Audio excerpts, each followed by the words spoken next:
It's been designed as a free-to-use platform. It's easily accessible to all our subscribers, and it's really around driving efficiencies in the sponsorship space, in the sponsorship ecosystem and process for all stakeholders.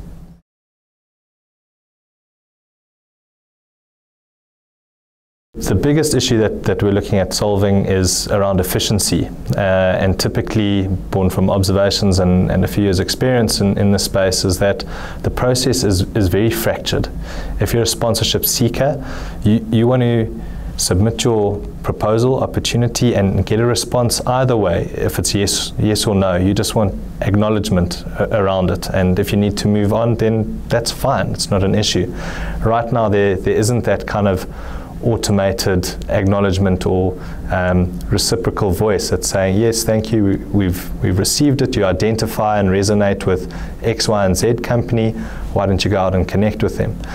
Likewise, for a corporate or a sponsorship team or brand manager, they're often inundated with these requests. A leading retailer told me right now that she'll get anywhere up to 100 emails a week, ranging from an under-8 indoor cricket team to an Afrikaans rock festival to a home life expo. Like, you probably couldn't get more varied, and nothing really resonates with their objectives. So that, in terms of the corporate market, we're looking at addressing the disruption, which really, you know, if you spend 5 minutes on each of those 100 emails, you're losing a day and a bit worth of work. And the corporate teams are so focused on executing and implementing that they really need a gatekeeping service, which is what we provide. It's an extra channel, I guess, a sounding board, which ensures that only the proposals and properties that resonate with what they're strategically looking at would ever come through to them. They might only get 1 email a year, but that's gift wrapped exactly what they're looking for. So we're providing that. And lastly, if you look at kind of the third leg of the industry, the agencies, it's a highly competitive space, and the sponsorship's really been designed so that the cream will rise to the top. There's really a kind of advocacy piece around who are the best agencies, or the best PR agency for fashion is going to be vastly different to the best PR team who work in the golf space, and yet sponsorship seekers as well as corporates might just go to both parties blindly because they don't know any better.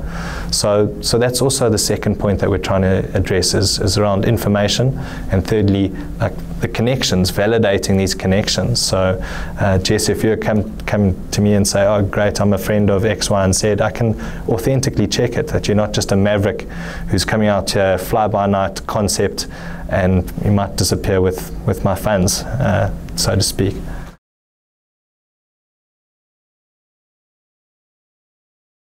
You can define as a corporate sponsor who's looking to invest in certain properties the parameters that are going to most resonate with the objectives that you want to deliver on.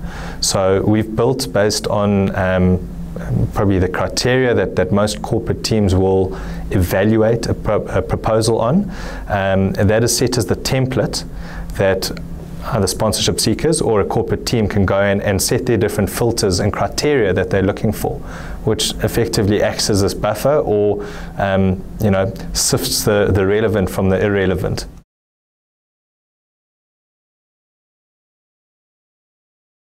That's one of the fundamental shifts that we're seeing coming through to, well, in the global space. South Africa is probably a good few years behind, I'd say 3 to 5 years behind. There are a few early adopters who are picking up on this, but basically it speaks to the point of these massive sponsorships that deliver, I mean, exponential figures in terms of media returns, suddenly saying, what does it really mean?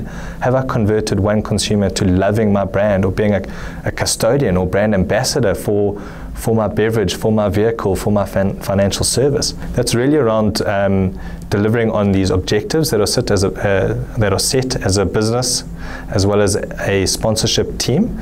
And what we're going to start seeing is kind of these communities that are being built. Like, consumers are intensely more focused and less interests than they were 20 years ago. I think we're spoiled for choice, and typically I'm one of those examples when it comes to even watching something on TV with the likes of Catch Up and PVR. A TV commercial suddenly doesn't really cut through or really make that impact. Whereas if you're at an event or creating your own event that draws a consumer in, that's where you can make a tangible connection.